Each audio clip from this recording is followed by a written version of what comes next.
Ce devait être une célébration religieuse festive. À l'arrivée, il y a des dizaines de morts. En Éthiopie, plusieurs milliers de personnes s'étaient dirigées dimanche matin vers un lac sacré pour assister à une cérémonie qui marque la fin de la saison des pluies.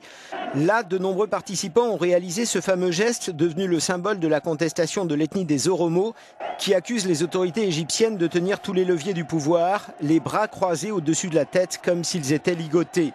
Des manifestants ont lancé des pierres et des bouteilles sur les forces de sécurité qui ont riposté, d'abord à coups de bâton, puis avec des gaz lacrymogènes. Il y a eu un mouvement de panique. Plusieurs dizaines de personnes sont tombées les unes sur les autres dans un fossé. Le bilan est incertain. Une certitude, il y a de nombreux morts.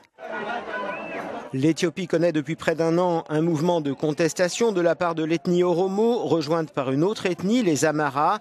Toutes deux représentent 60% de la population et ne se sentent pas considérées par le gouvernement central. Un mouvement popularisé l'été dernier par le marathonien Faisal Ilesa aux Jeux Olympiques de Rio, lorsqu'il avait franchi la ligne d'arrivée les bras croisés au-dessus de la tête.